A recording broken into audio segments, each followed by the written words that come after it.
Baik, ibu-ibu, bapak-bapak ya, dari kasus Nina tadi sekarang ya, seandainya bapak itu sebagai tetangga dari persoalan ini ya, maka apa yang harus bapak lakukan atau ibu-ibu lakukan? Nah, silakan berikan komentar ya. Nah, kemudian nanti hasilnya akan saya tulis ya. Ya, silakan. Siapa yang duluan untuk menjawab atau yang berikan komentar ya, siapa dulu? Ya. Saya Pak Pendamping. Oke, ya. Pak Muji. Pertama Pak Pendamping G. Ya. Tentu sangat kasihan pada anak yang dimarahi oleh ibunya tadi. Nah, sampai melakukan Sampai kekerasan melakukan ya. kekerasan. Kemudian sikap saya memang tidak boleh melanjutkan pembicaraan lebih jauh lagi, takutnya nanti saya sama ibunya anak itu kelahi. Nah, mungkin nanti ketika emosi si ibu sudah mulai reda, baru saya akan berkomunikasi atau memberitahu ibu itu bagaimana dampak yang diakibatkan oleh apa yang dilakukan pada anaknya tadi. Ya, Jadi berarti menunggu emosinya reda dulu baru menjelaskan. oke ya. Nah, dari Bapak Muji ya. Muji, langkah yang akan dilakukan untuk mencegah ya perilaku dalam hal kekerasan pada anak, yang pertama adalah tadi mencoba komunikasi ya. Komunikasi dan menasehati Ketika emosi sang ibu sudah reda. Kemudian terima kasih atas jawaban dari Pak Muji. Kemudian dari Bapak Pendi, apa yang akan dilakukan jika Iya, sama seperti Bapak Muji, apa yang disampaikan tadi itu, paling tidak kita memberikan nasihat jangan sampai terulang kembali seperti apa yang sudah terjadi tadi itu. nasehati ya, supaya tidak terulang lagi. Kemudian dari Ibu Uri, gimana tanggapannya? Ya, sama seperti bapak-bapak yang dua tadi. Ya. Karena di saat ibu memarahi anak itu, saraf anaknya itu bisa terputus, sehingga menyebabkan perkembangan dari sarafnya itu tidak baik. Ya, karena tindakan tersebut, Mas. Ya. Mungkin apa yang akan dilakukan Ibu setelah itu kalau mendapatkan kasus? Kita memperingati, Juga ya. ya, memperingati kepada ibunya. Nah, terakhir dari Bapak Sahrib. Ya, Ya, Sahrib. Ya. Nah, apa yang mesti dilakukan ini ketika melihat tetangganya berbuat kekerasan sesuai dengan cerita tadi? harus kita kasih tahu baik-baik. Kalau saya posisinya sebagai pendamping, saya akan datangi ibunya, saya kasih tahu, saya jelaskan bahwa perlakuan yang ibu tadi itu tidak baik buat anak, ya kan? Sehingga akan menyebabkan anak secara mental akan menjadi down, kemudian nanti anggota fisiknya, badannya juga sakit, sehingga perlu kiranya kita datangi secara baik-baik. Jadi, pada dasarnya maka yang dilakukan Pak Sarif yakni memberikan pemahaman ya, memberikan pemahaman bahwa tindakan yang dilakukan itu sangat berbahaya. Ya, baik ya. Ya, bapak-bapak, ibu-ibu ya, bisa disimpulkan. Nah, dari jawaban dan tanggapan ibu-ibu ya, benar bahwa dengan kondisi yang kita lihat ya, ketika ada seorang ibu melakukan tindakan kekerasan pada anak, yang dilakukan tepat sekali ya. Yang pertama, kita coba mendekati setelah emosinya reda ya, kemudian berkomunikasi dengan baik, lalu dengan perlahan-lahan memberikan nasihat, kemudian sesuai dengan jawaban terakhir tadi dari Pak Sarip, yakni memberikan pemahaman dampak buruk dari kekerasan yang dilakukan oleh ibu tersebut ya.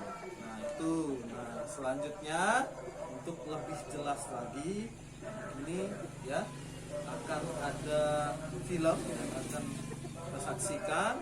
Silahkan nanti ibu bapak menyimak, kemudian nanti memaparkan apa pesan-pesan yang bisa disampaikan di pemutaran video ini. Ini dia.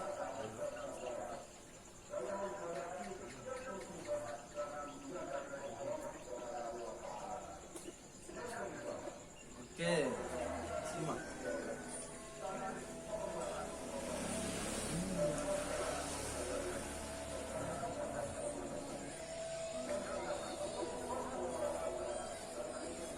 Serunya bermain bola. Ada siapa itu? Ada orang mau kasih bola baru buat Anissa. Wah, senang sekali.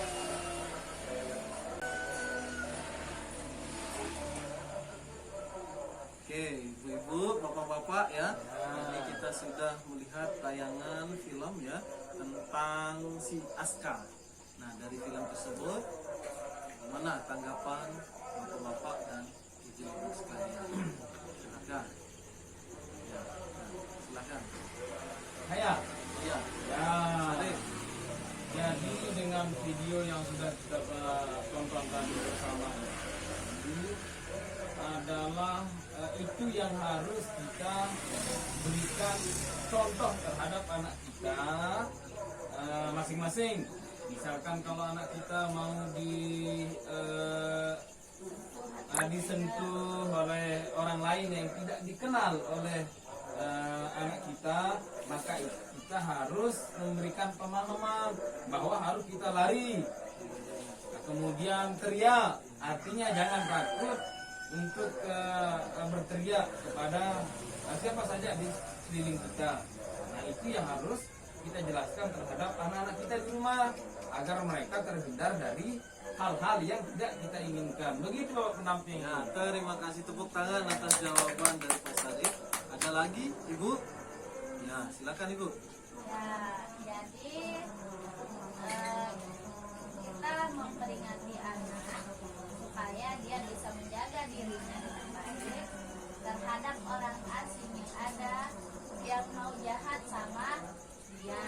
Misalnya ingin menyentuh seperti yang Bapak Arif itu jelaskan tadi, itu bagian terlarang. Nah, sehingga nanti akan menyebabkan anak itu menjadi trauma jika terjadi hal-hal yang tidak baik dengan dia seperti itu. Ya, terima kasih ya. Ya, dari Bu Uli, ya benar ya. Ya, tadi dijelaskan sedikit ya, memberikan gambaran benar bahwa sebelum itu kita harus memberikan pemahaman dulu kepada anak bahwa mana yang ketika tersentuh bagian mana itu yang tidak diperbolehkan. Ada bagian-bagian alat vital di dalam tubuh kita itu yang tidak boleh diganggu ya, disentuh oleh orang lain. Ketika ada persoalan itu maka dengan cepat ya kemudian anak itu diberikan bimbingan untuk segera mencari pertolongan. Kemudian ketika sudah terjadi hal-hal demikian maka sebagai orang tua untuk segera melaporkan ya kondisi yang dialami itu.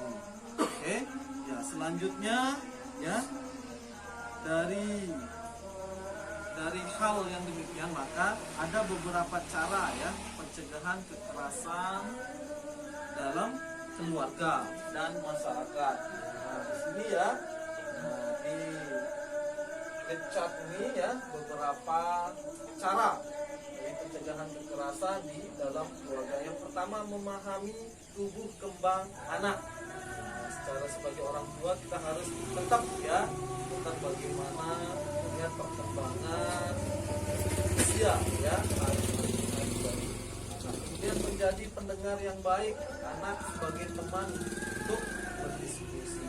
Kemudian ketika anak berikan cerita-cerita, gambaran kehidupannya pada hari ini, maka kita siap menjadi pendengar yang baik. Itu ya, ibu, bapak-bapak ya. Kemudian membantu kesulitan anak terlibat dalam kegiatan sekolah. Nah, ketika nanti anak bercerita tentang kesulitan-kesulitan yang didapatkan di sekolah, maka sebagai orang tua kita terdepan dalam membantu persoalan tersebut, ya tentunya membimbingnya ya berkaitan dengan pekerjaan rumah. Selanjutnya menyediakan waktu yang berkualitas untuk anak. Nah, sesibuk-sibuk orang tua, mulai sekarang kita sempatkan diri ya untuk aktivitas bersama anak-anak, memberikan waktu yang berkualitas. Kemudian memberi pujian kepada anak jika berperilaku baik. Itu yang penting ya. Ketika anak memiliki prestasi, maka orang tua jangan pelit.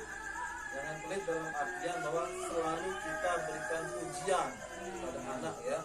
Kemudian memberikan julukan, tidak memberikan julukan negatif pada anak, sehingga upayakan dengan nama-nama yang baik, nama yang soleh menurut orang tua, karena orang tua yang memberikan nama tentunya, maka itulah nama yang terbaik. Nah, kemudian selanjutnya ya, jangan mudah panik jika menghadapi anak yang melawan. Nah, tenangkan ya. Kemudian upayakan supaya anak itu menyadari setelah kita tenangkan bahwa tindakan-tindakannya salah. Kemudian yang terakhir adalah pengasuh ya, adalah tanggung jawab orang tua, suami dan istri. Nah, sekali lagi saya jelaskan di sini bahwa tanggung jawab dalam urusan mengurus anak bukan hanya suami saja, bukan hanya istri saja, tapi kedua orang tua sangat berpengaruh ya. Nah, itu tata cara